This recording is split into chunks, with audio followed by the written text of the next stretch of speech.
Hello everyone, how are you all? My name is Alicia and I'm working as a registered nurse in Ireland. आज की video बहुत ही different होने वाली है because today I'm going to discuss about is it worthwhile to leave your government job in India and work abroad? And I think I'm the best person to answer this question because I was working in a government hospital in India and I left my government job and I moved to abroad to work here. So let's get started. तो सबसे पहले मैं ये share करना चाहूँगी कि मैंने ये टॉपिक क्यों चुना, क्योंकि जब मैं इंडिया में थी और जब मैंने अब्रॉड मूव होने का सोचा था, so I was really confused at that time कि मैं अब्रॉड जाऊँ या नहीं जाऊँ, क्योंकि हम सबको पता है कि इंडिया में गवर्नमेंट जॉब मिलना कितना मुश्किल है और गवर्नमेंट जॉब के कितने सारे पर्क्स होते हैं वो हम सबको पता है।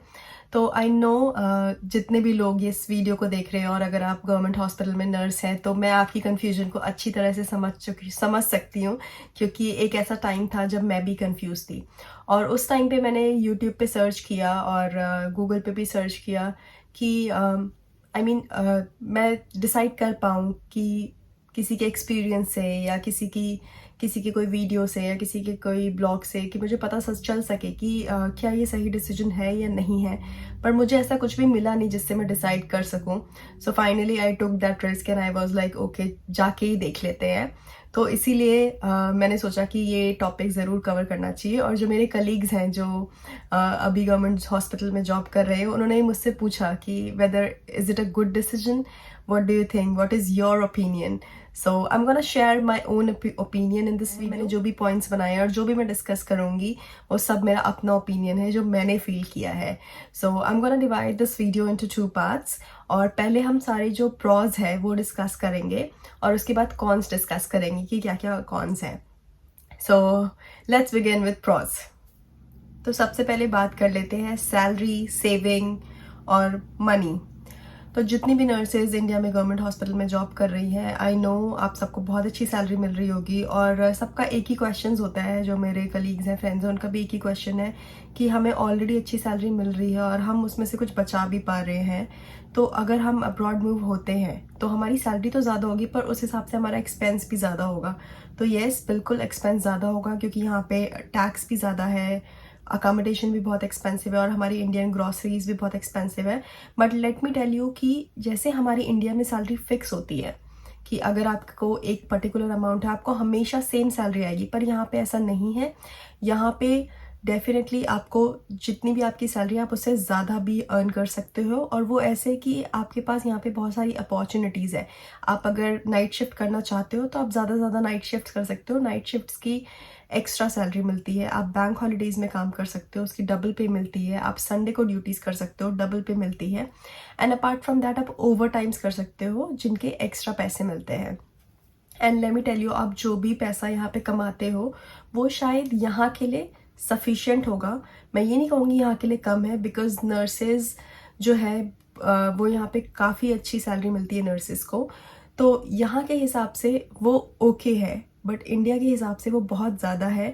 सो डेफिनेटली अगर आप यहाँ पे एक अच्छा खासा अमाउंट नहीं सेव कर पा रहे हो, बट स्टिल आप इंडिया में यहाँ की सैलरी से एक अच्छा अमाउंट सेव कर सकते हो। तो अगर आपका फ्यूचर प्लान कुछ इस तरह से है कि मुझे इंडिया में कुछ करना है आगे जाके, तो आप यहाँ पे पैसे कमा के और इंडिया में उसको सेव कर सकते हो। एंड इन लॉन्ग रन अगर देखा जाए तो आप ज़्यादा हार्ड वर्क करके यहाँ पे भी ज़्यादा पैसे कमा करके और सेव कर सकते हो। तो डेफिनेटली अगर हमारी सैलरी इंडिया में ज़्यादा भी है, तब भी यहाँ के एक्सपेंस के हिसाब से भी आप यहाँ पे मेरे अकॉर्डिंग इंडिया से ज़्यादा सेविंग आप यहाँ पे कर सकते हो। क्योंकि लेट मी टेल यू, मैंने इंडिया में 4-5 साल गवर्नमेंट जॉब की है और मेरे जो कलीग्स हैं जो मेरे से ज़्यादा अच्छी पे में भी थे, उन्होंने भी शायद इतना ज़्यादा सेव नहीं किया जितना यहाँ पे आने के बाद उन लोगों ने सेव कर लिया। और यहाँ पे हर चीज़ आप अपने अकॉर्डिंग कर सकते हो। तो ऑब्वियसली जो चाहे टैक्स है या एक्सपेंस है, जो भी है, सब कुछ हटाने के बाद भी definitely you will be able to save some money. अगर यहाँ नहीं तो इंडिया में तो पक्का। Another thing is exposure, and by exposure I mean here professional exposure and personal exposure as well. तो इंडिया में मुझे ऐसा लगता है कि नर्सिंग की जो फील्ड है वो बहुत ज़्यादा लिमिटेड है, like GNM, BSc, MSc, MPhil and PhD। But यहाँ पे जो नर्सिंग की फील्ड है वो बहुत ही ज़्यादा वाइड है। मतलब अभी मुझे यहाँ पे it's been more than 1 year now, but still मुझे कुछ कुछ नई नई चीज़ें हर दिन पता चलती हैं कि ऐसा भी हो सकता है, हम ये कोर्स भी कर सकते हैं, हम ऐसा कोर्स भी कर सकते हैं, और इस कोर्स की ये बेनिफिट्स है, इस कोर्स से हमें ये वाली डेजिग्नेशन मिलेगी। तो मतलब यहाँ पे there are like an number of courses and our field is so wide. पर इंडिया में मुझे ऐसा लगता है बहुत ज़्यादा लिमिटेड है नर्सिंग, और शायद आने वाले टाइम में इंडिया में भी इतनी ज़्यादा वाइड हो जाए, पर अभी तो नहीं है। और पर्सनल एक्सपोजर से मेरा मतलब ये है कि जब एक बार आप अब्रॉड आ जाते हो, तो जो लोग मुझे इंस्टाग्राम पे फॉलो कर रहे हैं वो जानते होंगे कि मैंने कितनी सारी जगह मतलब एक्सप्लोर कर ली है 1 साल में। और मैं इंडिया में जब थी तो बिल्कुल भी मैं ऐसी नहीं थी। मतलब मुझे ऐसा लगता है कि शायद इंडिया में रह के मैंने ठीक से इंडिया भी नहीं देखा, और मैं दिल्ली से हूँ पर मैंने ठीक से शायद दिल्ली भी नहीं देखा होगा, क्योंकि हमारी लाइफ इतनी हेक्टिक होती है, हम इतने बिजी होते हैं। पर अगर आप कहीं अब्रॉड में काम करते हो तो literally you can live your life and आप बहुत ज़्यादा एक्सप्लोर कर सकते हो अपने प्रोफेशन को, और नई नई प्लेसेस को आप एक्सप्लोर कर सकते हो। So obviously it's a very different vibe जब आप बाहर आते हो, और आपका मन, मतलब इंडिया में ऐसा होता था मुझे जब मेरा ऑफ होता था कि मैं घर पे बैठी रहूँ, सोती रहूँ, बट ऐसा यहाँ पे नहीं है। I really love to explore here each and everything, I love to go to new places every day. तो काफ़ी ज़्यादा हमें एक्सपोजर मिलता है, प्रोफेशनल भी और पर्सनल भी। Another pros of working here is they have such nice work and life balance, और वो चीज़ मुझे बहुत अच्छी लगती है यहाँ पे, क्योंकि आपको हफ्ते में सिर्फ 3 दिन काम करना है और बाकी के 4 दिन आपकी छुट्टी होगी। तो आप अपने आप को टाइम दे सकते हो, आप अपनी फैमिली को टाइम दे सकते हो, आप अपनी हॉबीज़ को टाइम दे सकते हो। क्योंकि इंडिया में अगर आपको 4 दिन की छुट्टी चाहिए तो आपको स्पेशली रिक्वेस्ट करनी पड़ेगी। जैसे कि मैंने जितने भी हॉस्पिटल्स में इंडिया में काम किया है, सब जगह अगर मुझे 4 दिन की छुट्टी चाहिए, so it will be like double of and double CL। तो मुझे नहीं पता, शायद आप लोगों के साथ भी ऐसा हो, क्योंकि मैंने प्राइवेट और गवर्नमेंट दोनों में जॉब किया और दोनों में सेम था कि अगर 4 दिन की छुट्टी चाहिए, so oh my God, that's gonna be a really big deal. But यहाँ पे ऐसा नहीं है। यहाँ पे आप 4 दिन की छुट्टी ले सकते हो, आप 3 दिन इन अ रो काम करके 4 दिन की छुट्टी ले सकते हो। उसके अलावा अगर आप कर सकते हो तो आप 7 डेज लगातार नाइट ड्यूटी करके 7 डेज ऑफ ले सकते हो। तो उसमें आप अपने आप को टाइम दे सकते हो, अपनी फैमिली को टाइम दे सकते हो। और अगर जैसे आपके घर में कोई फंक्शन है और आपके पास लीव्स नहीं बची हैं, तो आप 1 हफ्ता नाइट ड्यूटी करके 1 हफ्ता छुट्टी ले सकते हो। 3 दिन लगातार काम करके 4 दिन छुट्टी ले सकते हो। तो ये जो वर्क एंड लाइफ बैलेंस है वो यहाँ पे बहुत अच्छा है। आप अपनी फैमिली को, अपने फ्रेंड्स को, अपने आप को टाइम दे सकते हो। अनदर थिंग इज़ लाइफस्टाइल, और यहाँ का लाइफस्टाइल बहुत ही डिफरेंट है। जैसे हमारे इंडिया में है वैसे नहीं है। मुझे यहाँ का लाइफस्टाइल पर्सनली बहुत अच्छा लगता है। मुझे नहीं पता बाकी लोगों को जो यहाँ पे रह रहे हैं, बाकी इंडियंस को कैसा लगता होगा, क्योंकि कुछ लोग काफ़ी इरिटेटेड भी रहते हैं यहाँ के लाइफस्टाइल से, बट मुझे पर्सनली बहुत पसंद है। क्योंकि यहाँ पे हर चीज़ बहुत ही ज़्यादा एक डिफरेंट मैनर में की जाती है। फॉर एन एग्जांपल, अगर आपको एक सैलून भी जाना है, लाइक एक थ्रेडिंग कराने के लिए भी, तो आपको अपॉइंटमेंट लेनी पड़ेगी उस सैलून में। तो मुझे ऐसा लगता है कि इट्स अ गुड थिंग कि आपको अपॉइंटमेंट लेनी है, क्योंकि आपका टाइम वेस्ट नहीं होगा। अगर आपकी अपॉइंटमेंट 11:30 बजे की है तो आप एग्जैक्ट वहाँ पे 11:30 बजे जाओगे, और that person will be ready for you. तो आप एग्जैक्ट अपने टाइम पे जाओ और आपका काम करा लो। Just similar in banks here, आप बैंक में डायरेक्टली ऐसे वॉक इन करके नहीं जा सकते हो, आपको बैंक में अपॉइंटमेंट लेनी पड़ेगी। और जब आप अपॉइंटमेंट लेके बैंक में जाते हो तो आपको जैसे इंडिया में हम जाते हैं तो बैंक में बोलते हैं ना, उसके पास जाओ, इसके पास जाओ, इसके पास जाओ, वैसा नहीं होगा। आप अपॉइंटमेंट लो, आप सीधा बैंक में जाओ और आपका काम हो जाएगा। तो ऑब्वियसली अपॉइंटमेंट लेना थोड़ा जब हम स्टार्टिंग में आते हैं तो हमें थोड़ी प्रॉब्लम होती है, तो इसलिए काफ़ी लोग बोलते हैं कि अरे ये क्या है। बट मुझे ये चीज़ यहाँ पे बहुत अच्छी लगी कि हर जगह हमें अपॉइंटमेंट लेके जाना है। कहीं पे भी आपको जाना है तो आपको वहाँ पे अपॉइंटमेंट लेना है पहले। तो उससे क्या होता है, आपको भी पता है कि आपको कब जाना है, आपका टाइम वेस्ट नहीं होगा, आप भी अपने टाइम को उस हिसाब से मैनेज कर सकते हो। और आपको वेट नहीं करना, आप जैसे जाओगे आपका फटाफट से काम हो जाएगा। तो आई really like this lifestyle here, that everything is in such a discipline manner. और इवन अगर लाइफस्टाइल की बात की जाए तो मुझे जो यहाँ के पार्किंग रूल्स हैं वो भी मुझे बहुत पसंद है। मतलब जो भी यहाँ पे ट्रैफिक रूल्स है वो बहुत ही अच्छे हैं। जैसे यहाँ पे आपको नॉर्मली हॉन्क नहीं सुनाई देगा, तो जैसे आप रेड लाइट जंप नहीं कर सकते और वगैरह वगैरह। तो जो ट्रैफिक रूल्स हैं और बाकी जो यहाँ का लाइफस्टाइल है वो बहुत ही अच्छा है। तो अगर आप अपने आप को डिसिप्लिन कर लोगे तो आपको यहाँ का लाइफस्टाइल अच्छा लगने लग जाएगा। पर अगर आपने ठान रखा है कि हम डिसिप्लिन में नहीं रहेंगे तो ऑब्वियसली आपको लाइफस्टाइल बहुत इरिटेटिंग लगेगा। बट अगर आप यहाँ पे आते हो और अगर आप एक बार रहने चालू कर देते हो तो you will start loving it, कि इतना हर चीज़ इतने डिसिप्लिन मैनर में है।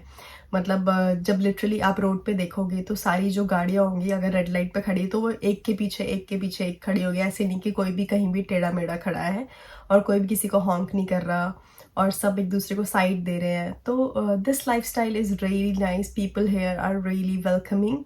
कुछ हर कंट्रीज़ में कुछ अलग अलग ऑड्स भी होते हैं, पर apart from all those odds as well, I really like the life style here and I think whosoever is moving abroad will love the lifestyle as well. Another thing is secure future and further opportunities। और यहाँ पे secure future से मेरा मतलब है कि अगर आप abroad में काम कर रहे हो so you can easily buy a house and car। It's not like that it's very cheap here, it's obviously very expensive, but it's just like कि अगर आपके पास sufficient income है तो आपको बैंक वालों से हसल नहीं करनी। बिकॉज आई नो, मैं अपने पर्सनल एक्सपीरियंस से बता रही हूँ।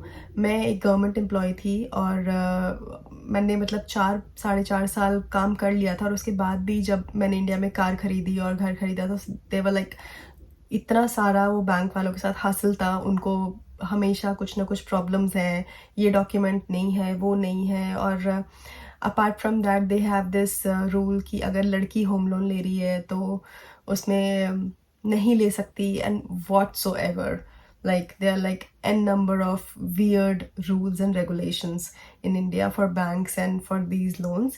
but यहाँ पे अगर आपके पास sufficient income है so doesn't matter अगर आप लड़की हो या लड़का हो या whatsoever, आपको बैंक परेशान नहीं करेगा। they will give you home loan, car loan। अगर आपके पास sufficient इनकम है, अगर आपकी सैलरी अच्छी है तो आपको बैंक ऑफर कर देगा। इवन पर्सनल लोन भी यहाँ पे आप खुद से अप्लाई कर सकते हो और ईजिली मिल जाता है। तो आप अपना फ्यूचर उस अकॉर्डिंगली प्लान कर सकते हो। मतलब आपको किसी भी चीज़ के लिए ऐसे हासिल नहीं करना। तो जैसे मुझे इंडिया में ऐसा लगता था कि हमारा पैसा है, हमारे पास पैसा है और ये लोन अमाउंट भी हमें ही भरना है, उसके बाद भी हमें लोन वालों से विन्नतें करनी पड़ रही है ना। मतलब हमें खुद हम पैसे दे रहे हैं, हम खुद पैसे देंगे, खुद हम इंटरेस्ट भी पे करें। Like everything whatever we are doing is we are doing on our own, and still we have to like request them, we have to beg them, it seems like। but here it's not like that। अगर आपके पास sufficient income है so you can easily buy a car, you can easily buy an insurance, you can easily buy a house। so yeah, secure, आप अपना future secure कर सकते हो। ऐसा नहीं है कि आप बहुत हसल करोगे, आप बहुत स्ट्रगल करोगे। तो ईजिली एक्सेसिबल है सारी चीज़ें अगर आपके पास सेविंग्स है तो। अनदर थिंग, फर्दर अपॉर्चुनिटी से मेरा मतलब है कि मैं काफ़ी सारे फ्रेंड्स को और काफ़ी सारे कलीग्स को जानती हूँ जो इंडिया में काफ़ी सालों से गवर्नमेंट हॉस्पिटल में एज अ नर्स काम कर रहे हैं और काफ़ी साल काम करने के बाद उनको एक डेजिग्नेशन मिली इंचार्ज की, या इवनिंग सुपरवाइज़र, या नाइट सुपरवाइज़र, या असिस्टेंट डायरेक्टर ऑफ नर्सिंग। तो इंडिया में बहुत स्लो है ये जो प्रमोशन का जो प्रोसेस है, गवर्नमेंट हॉस्पिटल्स में स्पेशली बहुत ज़्यादा स्लो है। पर इधर ऐसा नहीं है। इधर अगर आप 3 ईयर प्लस एक्सपीरियंस हो तो आप फर्दर डेजिग्नेशन के लिए अप्लाई कर सकते हो और आप आगे पढ़ाई कर सकते हो। आप को अगर हॉस्पिटल में काम करना पसंद नहीं है तो आप नर्सिंग होम में काम कर सकते हो। नर्सिंग होम पसंद नहीं है तो आप क्लिनिक में काम कर सकते हो। क्लिनिक पसंद नहीं है तो आप किसी जीपी के साथ जीपी की नर्स बन सकते हो। आप किसी फील्ड में स्पेशलाइजेशन करके उस फील्ड की नर्स बन सकते हो। सो यहाँ पे n number of further opportunities है। तो ऐसा नहीं है कि आप लाइफ टाइम एक नर्स बन के रहोगे, आपके रोल्स चेंज होंगे। आप प्रिसेप्टर बन सकते हो, काफ़ी सारे अलग अलग रोल्स हैं। और अपार्ट फ्रॉम दैट, अगर लॉन्ग रन में आप इंडिया वापस जाना चाहते हो तो ऑब्वियसली आपके पास अब्रॉड का एक्सपीरियंस है। तो मैंने इंडिया में काफ़ी सारे ऐसे लोग देखे थे जो बहुत अच्छी अच्छी डेजिग्नेशन पे हैं, जैसे डायरेक्टर ऑफ नर्सिंग है, असिस्टेंट डायरेक्टर ऑफ नर्सिंग है, कॉलेज ऑफ नर्सिंग की प्रिंसिपल्स हैं, और वो लोग सब अब्रॉड से रिटर्न होके गए हैं। तो आप, अगर आपके पास अब्रॉड एक्सपीरियंस है तो आप वापस इंडिया जाके भी अच्छी डेजिग्नेशंस के लिए अप्लाई कर सकते हो। तो ये तो हो गई सारी अच्छी-अच्छी बातें कि क्यों हमें अब्रॉड जाना चाहिए अपनी गवर्नमेंट जॉब छोड़ के। Now let's move on to कि क्यों हमें नहीं जाना चाहिए। तो क्या-क्या रीज़न है जिसकी वजह से हमें नहीं जाना चाहिए? तो मेरे हिसाब से ये रीज़न ज़्यादा इम्पोर्टेंट है। तो जब आप अपने लिए डिसाइड करें तो पहले आप इन रीज़न्स को मतलब सोचें और उसके बाद फिर आप क्यों जाना चाहिए उन रीज़न को सोचें। So let's get started with cons. So first thing is you have to start from the scratch. तो जो अगर आप इंडिया में हैं और गवर्नमेंट जॉब में आप बहुत सालों से जॉब कर रहे हैं तो आप एक टीम लीडर बन चुके होंगे, आप इंचार्ज होंगे या फिर आप एएनएस, डीएनएस ऐसे कुछ बन चुके होंगे। और अगर आप अभी भी अब्रॉड आना चाहते हैं तो let me tell you, you have to start from the scratch. मतलब आपका जितने भी सालों का एक्सपीरियंस है उसके हिसाब से आपको सैलरी तो मिलेगी पर सीनियॉरिटी नहीं मिलेगी। आप यहाँ पे जब आओगे तो आप बिल्कुल एज अ फ्रेशर ट्रीट किए जाओगे, आप एज अ जूनियर ट्रीट किए जाओगे। So just be ready for this. And I would say कि अगर आप इंडिया में किसी बहुत अच्छी डेजिग्नेशन पे हो और आपकी सैलरी अगर बहुत ज़्यादा अच्छी है, आप परमानेंट हो और आपके पास सारी पर्क्स है गवर्नमेंट जॉब की, तो just think twice before you leave your job and move to abroad. क्योंकि जब आप यहाँ पे आते हो तो आपको सब कुछ शुरू से शुरू करना है। तो जो लोग थोड़े, मैं कहूँगी जो लोग थोड़े कम एक्सपीरियंस हैं उनके लिए थोड़ा इजी है शुरू से शुरू करना। बट जो लोग ज़्यादा ज़्यादा एक्सपीरियंस्ड है और जो एक बहुत अच्छी डेजिग्नेशन छोड़ के आ रहे हैं उनके लिए थोड़ा मुश्किल है शुरू से शुरू करना। पर हाँ, मैं कुछ ऐसे भी लोगों को जानती हूँ जो गवर्नमेंट जॉब में थे, अच्छी डेजिग्नेशंस पे थे और वो छोड़ करके अब्रॉड मूव हो गए और उन्होंने शुरू से शुरू किया और वो खुश भी हैं। तो it's totally depend upon you कि आप कैसे उस चीज़ को लेते हो। Are you ready to be a junior and to start over? If you are ready then you're most welcome, but if you're not ready then think twice because you have to start over everything. Like you literally have to start from the very beginning. और ऐसा भी हो सकता है कि आप 15 साल 20 साल एक्सपीरियंस हो और जब आप यहाँ पे आओ तो जो आपको सिखा रहा है वो सिर्फ 3 साल या 4 साल एक्सपीरियंस हो। तो आपको बिल्कुल एक फ्रेशर वाले माइंड से सारी चीज़ें सीखनी है। आपको दोबारा से एक कहते हैं ना, मतलब बिल्कुल शुरू से शुरू करना पड़ेगा अगर आप यहाँ पे आते हो। तो अगर आप उस शुरुआत के लिए रेडी हो तो आप डेफिनेटली आ सकते हो। पर अगर आपकी अच्छी सैलरी है, आप परमानेंट हो, गवर्नमेंट एम्प्लॉय, आप एक अच्छी डेजिग्नेशन पे हो, तो प्लीज़ आप दोबारा सोच लो आने से पहले। Another thing is hard work. क्योंकि चाहे आपको हफ्ते में सिर्फ 3 दिन काम करना है पर यहाँ के हॉस्पिटल्स बहुत बहुत बिजी रहते हैं। और चाहे प्राइवेट हॉस्पिटल हो, चाहे गवर्नमेंट हॉस्पिटल हो या नर्सिंग होम्स हो, क्योंकि मेरे कुछ फ्रेंड्स हैं जो नर्सिंग होम में काम करते हैं, जो क्लिनिक्स में काम करते हैं और मैंने उनसे ही बात की तो यहाँ पे हर हेल्थ सेक्टर जो है वो एक्सट्रीमली बिजी है। और जस्ट लाइक इंडिया में होता है ना कि हमेशा शॉर्ट स्टाफ, वैसे यहाँ पे भी मोस्टली हमेशा शॉर्ट स्टाफ होते हैं। और इंडिया में हमारे पास हेल्प होती है, लाइक स्टूडेंट नर्सेज होते हैं and they are allowed to do like everything. और हमारे पास एमबीबीएस इंटर्न्स होते हैं हेल्प के लिए और काफ़ी सारे अलग अलग हेल्प के लिए लोग होते हैं। बट यहाँ पे जो हमारा काम है वो हमें ही करना है। आई मीन हेल्प है but help is just like कि फार्मेसी वाला अपना काम करेगा, फिजियोथेरेपी अपना काम करेगा, so it's just like that. But जो हमारा काम है, नर्स का काम है, वो नर्स को ही करना पड़ेगा। So hospitals, nursing home, whatsoever it is, सब जगह बहुत बहुत ज़्यादा बिजी होता है और काफ़ी ज़्यादा, मतलब 13 घंटे कैसे चले जाएंगे आपको पता भी नहीं चलेगा।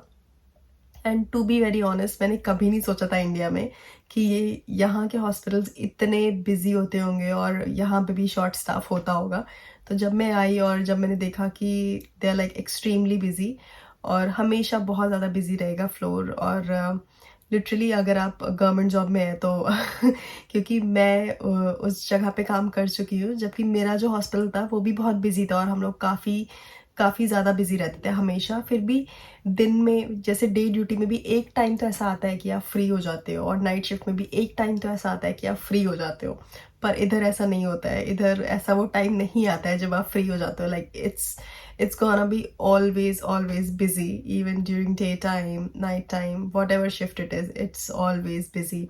आपको अपने ब्रेक्स मिल जाएंगे, आपको टी ब्रेक मिलेगा, लंच ब्रेक मिलेगा और इवनिंग स्नैक ब्रेक मिलेगा। वो सब ठीक है क्योंकि हम ब्रेक्स में एक दूसरे नर्सेस को हैंड ओवर देते हैं, but it's like very very busy always. तो अगर आप गवर्नमेंट जॉब में काम कर रहे हो और आपका डिपार्टमेंट बहुत अच्छा है वहाँ पे, और आप सीनियर हैं और आप पेशेंट्स भी नहीं लेते हैं, और आप बहुत ही मतलब अच्छे से, बहुत ही सूदिंग माइंड से काम करते हैं, तो अगर आप यहाँ पे आ रहे हैं तो एकदम अपने आप को प्रिपेयर करके आ जाना कि यहाँ पे हमेशा बहुत बिजी होता है। इवन जो यहाँ की इंचार्जेस होती हैं, I was literally shock to see कि जो इंचार्जेस होती है वो भी बहुत ज़्यादा बिजी रहते हैं और उनके पास बिल्कुल भी टाइम नहीं होता, क्योंकि उनके पास इतनी ज़्यादा रिस्पॉन्सिबिलिटीज़ हैं। और इवन जो यहाँ पे जो जूनियर इंचार्ज होते हैं, अगर कोई स्टाफ सिक लीव है या स्टाफ शॉर्ट है तो उनको पेशेंट्स भी लेने पड़ते हैं और पूरे फ्लोर का हैंड ओवर भी लेना पड़ता है, तो वो तो हमसे भी ज़्यादा बिजी रहते हैं। And they are like preoccupied with so many thing, admins की मीटिंग, एवरीथिंग। तो यहाँ पे हेल्थ सेक्टर में जितने भी लोग हैं सब लोग बहुत बहुत बिजी रहते हैं, तो बहुत ज़्यादा हार्ड वर्क है। चाहे हफ्ते में 3 दिन काम करना है, लेकिन वो जो 3 दिन है वो बहुत मतलब आपके ऐसे बीत जाएंगे, वो 3 दिन की चौथे दिन आप बोलोगे थैंक गॉड 3 दिन बीत गए। बट ऐसा कुछ नहीं है, मैं आपको डरा नहीं रही हूँ, क्योंकि मैं हमेशा एक बात कहती हूँ, if I can do it you can do it as well. और एक बार अगर आप रूटीन में आ जाते हो, so you will become use to it, और उसके बाद later on you will be fine. तो बस एक रूटीन की बात है कि आप किस तरह से उसको लेते हो, और आप एक बार अगर रूटीन में आ जाओगे so everything is gonna be fine. Another thing which I feel is very important is you will be away from your family। और जब हम अब्रॉड मूव हो रहे होते हैं तो उस टाइम पे एक्साइटमेंट इतनी होती है कि हम ये वाला पार्ट नहीं सोचते कि हम अकेले कैसे रह पाएंगे। और it's not only about your family, it's about कि आपके जितने भी रिलेशनशिप है वहाँ पे वो सब पीछे रह जाएंगे। आपने जो बचपन से एक दोस्ती बनाई होगी अपने किसी दोस्त के साथ, like your best friends, your relatives, आप उनके साथ अपने बर्थडेज मनाते हो, फेस्टिवल मनाते हो, तो वो सब पीछे छूट जाएगा। आप कभी भी अपने फेस्टिवल उस तरह से नहीं मना पाओगे, आप कभी भी अपने बर्थडेज उस तरह से नहीं मना पाओगे। क्योंकि मैं अपने पर्सनल एक्सपीरियंस से बता रही हूँ, जब मैं आ रही थी तो मैं इतनी एक्साइटेड थी कि मैंने ये सब कुछ सोचा ही नहीं। पर जब मैं यहाँ पे आ गई तो एक टाइम के बाद मैं यहाँ पे इतनी ज़्यादा होम सिक हो गई थी कि मैंने ये भी डिसाइड कर लिया था कि मैं वापस चली जाती हूँ। लाइक सीरियसली, मतलब मेरे को अभी तक विश्वास नहीं होता कि मैंने ऐसा सोच लिया था कि आई am gonna leave everything and मेरे को बस वापस जाना है, मैं नहीं रह सकती यहाँ पे। तो ऐसा भी हो सकता है। ऑल्दो आप यहाँ पे क्रिटिकल स्किल परमिट पे आओगे और आप अपने स्पाउस को यहाँ पे ला सकते हो, but apart from your spouse, your other members like your mother, your father, your brother, sister, your best friends, your auntie, uncle, your cousins, everything, like you will miss each and everything। आप कैसे उनके साथ festivals मनाते हो, and everything, you will miss everything about them। तो ये मुझे लगता है एक बहुत ज़्यादा इंपॉर्टेंट पार्ट है। अगर आप अब्रॉड मूव हो रहे हो तो आपका जो परिवार है, आपके जो दोस्त है, वो सब पीछे छूट जाएंगे, और आपको पता है अब आप उनको साल में बस एक ही बार देख सकते हो। तो you have to be mentally strong, क्योंकि जब मैं आई थी तो मैं बहुत मेंटली स्ट्रांग होकर के आई थी जब मैं यहाँ पे आई, पर थोड़े महीने बीतने के बाद जब मेरा यहाँ की एक्साइटमेंट कम हो गई, तब मैंने रियलाइज़ किया, ओ my God I am all alone. तो जब आप आते हो तो आपको बहुत ज़्यादा स्ट्रांग रहना है अपने माइंड में, आपको ये प्रिपेयर करके आना है कि मैं यहाँ पे, मेरा आने का एक एम है यहाँ पे, और मैं मतलब आप इतने सारे लोगों ने ट्राई किया, उसमें से आप आ पाए हो। So it's like take it as a privilege कि कितने सारे लोगों ने ओईटी लिखा, उसमें से आपका क्लियर हुआ, कितने सारे लोगों ने एनएमबीआई का प्रोसेस किया, उसमें से आपको डिसीजन लेटर आ चुका है, और कितने सारे लोगों ने इंटरव्यूज़ दिया, उसमें से आपका क्लियर हुआ, आपका वीज़ा आ गया। तो just take it as a privilege कि आप वो प्रिविलेज्ड वन हो। तो आप एक बार यहाँ पे आ जाओगे तो आप you have to be like very very strong, और अपने दिल में ये थॉट लेके आना कि मेरा एक एम है, मैं यहाँ तक आई हूँ, so there is no turning back until unless I achieve my aim. Another thing which is logically very important कि इंडियंस के पास डुअल सिटीजनशिप का कोई ऑप्शन नहीं है, सो नो डुअल सिटीजनशिप। तो अगर आप अब्रॉड मूव हो रहे हो अपनी गवर्नमेंट जॉब छोड़ के, तो आपको पता है कि अगर मैं मूव हो रही हूँ तो ऑब्वियसली मुझे वापस जाके कभी भी गवर्नमेंट जॉब नहीं मिलेगी। तो अगर आप अब्रॉड मूव हो रहे हो तो obviously you have to make up your mind क्योंकि अगर आप किसी भी कंट्री में रहते हो तो आपके पास ऑप्शन है वहाँ पे, like nurses they are eligible for citizenship. But अगर आप कहीं की भी सिटीजनशिप लेते हो, लाइक फॉर एग्जांपल अगर मैं आयरिश सिटीजनशिप लेती हूँ तो मुझे इंडियन सिटीजनशिप छोड़नी पड़ेगी, क्योंकि इंडिया में अब डुअल सिटीजनशिप अलाउड नहीं है। और अगर आप इंडिया में सिटीजन नहीं हो तो उसके बहुत सारे अलग अलग फॉर्मेलिटीज़ हैं, बहुत सारी लीगल चीज़ें हैं, तो वो आप सर्च कर सकते हो। तो उसके हिसाब से आपको अपना माइंड मेकअप करना पड़ेगा कि अगर मैं अब्रॉड मूव हो रही हूँ या हो रहा हूँ और मैं पीछे गवर्नमेंट जॉब अपनी छोड़ के जा रहा हूँ, तो क्या मुझे उस कंट्री की सिटीजनशिप चाहिए? क्योंकि अगर आपको इस कंट्री से बेनिफिट चाहिए तो आपको यहाँ की सिटीजनशिप लेनी ही पड़ेगी। अगर आपको इस कंट्री से, यहाँ के गवर्नमेंट से बेनिफिट्स चाहिए तो आपको यहाँ की सिटीजनशिप लेनी पड़ेगी। पर हमारा यही प्रॉब्लम है कि हमें फिर इंडिया की सिटीजनशिप छोड़नी पड़ेगी। जैसे मैंने यहाँ पे और भी कल्चर्स के लोग देखे हैं जिन्होंने यहाँ की सिटीजनशिप ले ली है, पर वो अपनी कंट्री में भी सिटीजन्स हैं, तो वो अपनी कंट्री से भी बेनिफिट्स ले रहे हैं और यहाँ से भी बेनिफिट्स ले रहे हैं। पर हमारे लिए अनफॉर्चुनेटली ये ऑप्शन अब नहीं है, गवर्नमेंट ने ये ऑप्शन हटा दिया है, no dual citizenship. So I think ये एक थोड़ा सा नेगेटिव पार्ट है कि अगर हम अब्रॉड मूव हो रहे हैं तब भी हमें बहुत सोच समझ के सिटीजनशिप लेना पड़ेगा, क्योंकि अगर हम लेते हैं तो हमें इंडियन सिटीजनशिप छोड़नी होगी। Last thing in my list is you will never be home again. तो अगर आप अपनी एक अच्छी खासी जॉब छोड़ के, एक अच्छी खासी लाइफ छोड़ के आप अब्रॉड मूव हो रहे हो, so let me tell you, you will never be home again. और इस चीज़ ने मुझे इमोशनली बहुत ज़्यादा टच किया था इस बार, और ये चीज़ मैं आपको अपने पर्सनल एक्सपीरियंस से बता रही हूँ, क्योंकि जब तक मैं आयरलैंड में थी तब तक मुझे ये था जल्दी से छुट्टियाँ मिले और मैं इंडिया जाऊँ वापस। और जब मैं इंडिया गई आई वॉज रियली वेरी एक्साइटेड, और जब मैं इंडिया गई तो मुझे, जब मैं इंडिया से आयरलैंड आई थी तब मुझे कल्चरल शॉक लगा था, और इस बार जब मैं आयरलैंड से इंडिया वापस गई तब मुझे दोबारा कल्चरल शॉक लगा। तो मैं जब इंडिया गई तो मुझे, मतलब इंडिया जाने के बाद ऐसा लग रहा था कि मैं जल्दी से वापस आयरलैंड आ जाऊँ।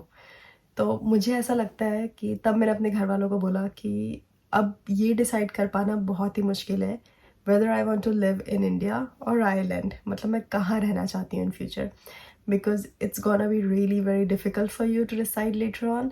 And I am telling you, you'll never be home again से मेरा मतलब यही है कि आप डिसाइड ही नहीं कर पाओगे कि आपका अब जो घर है वो कहाँ है, वो इंडिया में है या आयरलैंड में है।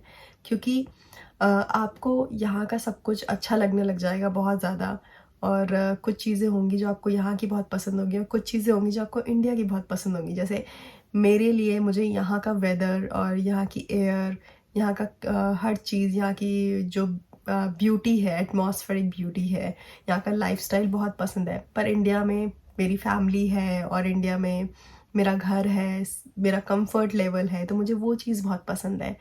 तो आई डोंट नो कि मैं कहाँ रहना चाहती हूँ, इंडिया में या आयरलैंड में। तो ये मुझे ऐसा लगता है कि ये उन सभी लोगों के लिए है जो अब्रॉड मूव हो चुके हैं अपना कंफर्ट जोन छोड़ के। तो ये वो सब लोग जो इस वीडियो को देख रहे हैं जो ऑलरेडी अब्रॉड में हैं, अगर आप मेरी बात से सहमत हो तो give my video a thumbs up कि या we feel like we will never be home again. और हम इंडिया जाना चाहते हैं, पर हमें पता है अब हम इंडिया में भी नहीं रह पाएंगे। और जब हम इंडिया में होते हैं हम आयरलैंड आना चाहते हैं, और जब हम बाहर होते हैं, अब्रॉड में होते हैं, तो हम इंडिया वापस जाना चाहते हैं। So it's always be gonna like this. तो जब भी आप एक डिसीजन बनाते हैं कि मुझे अब्रॉड मूव होना है, स्पेशली जब आप एक गवर्नमेंट जॉब में हैं, तो आपका एक कंफर्ट लेवल बन चुका है अपने जॉब में, अपनी लाइफ में, और आपके पास सब कुछ होगा, अच्छा घर होगा, अच्छी गाड़ी होगी, फैमिली होगी, एवरीथिंग। तो जब आप वो कंफर्ट जोन छोड़ के जा रहे हैं तो think twice about everything. I hope this video will be helpful for you. मुझे नहीं पता कि मैं आपको कितना हद तक डिसाइड करने में हेल्प कर पा रही हूँ या नहीं, बट मैंने जो भी शेयर किया मैंने अपने पर्सनल एक्सपीरियंस से शेयर किया है, क्योंकि आपका जो ओपिनियन है अब्रॉड को लेके वो कुछ और हो सकता है, आपका एम अब्रॉड मूव होने का कुछ और हो सकता है, मेरा कुछ और है, और किसी और का कुछ और हो सकता है। सो डिसाइड अकॉर्डिंगली कि आप क्यों मूव होना चाहते हैं, आप क्यों अपनी गवर्नमेंट जॉब छोड़ना चाहते हैं, क्योंकि हर किसी का रीज़न अलग हो सकता है और हर किसी का रीज़न वैलिड भी हो सकता है। जैसे कि किसी को पता है कि आजकल government jobs mostly contract basis है, तो आपको पता है आप हमेशा कॉन्ट्रैक्ट पे रहोगे, सो डजेंट मैटर छोड़ दो या रहो, क्योंकि आप पूरी लाइफ टाइम कॉन्ट्रैक्ट पे ही काम करोगे। या फिर कुछ और रीज़न होगा, आपका कुछ एम होगा कि आप थोड़े साल अब्रॉड में काम करके पैसे जमा करके इंडिया जाके कुछ बिजनेस करना चाहते हो। तो हर किसी का एम अलग होता है, हर किसी का कंफर्ट लेवल अलग है। कुछ कुछ लोग अपनी फैमिली के लिए मूव होना चाहते हैं कि हम चाहते हैं हमारी फैमिली, हमारे बच्चे अब्रॉड में पढ़े, अब्रॉड में बड़े हों। तो हर किसी का रीज़न अलग होता है। तो आप अपने रीज़न के अकॉर्डिंगली सोचें, and I hope this video will be helpful for you. And if you like my content, please like this video and subscribe to my channel. It will just take 1 minute for you, but for me, it will give me encouragement to make more contents like this. और अगर आपको इस video में कोई भी बात अच्छी लगी हो तो प्लीज़ मुझे कमेंट सेक्शन में ज़रूर बताना। और अगर आपको कुछ भी मुझसे पूछना हो तो आप मुझे इंस्टाग्राम पे मैसेज कर सकते हैं। I am not on Telegram, so मुझे काफ़ी सारे लोगों ने पूछा कि मैं टेलीग्राम पे हूँ कि नहीं, so I am not on Telegram, but you can DM me on my Instagram, और मेरे इंस्टाग्राम का लिंक इस वीडियो के डिस्क्रिप्शन में आपको मिल जाएगा। So until next time, bye bye, take care of yourself and your family.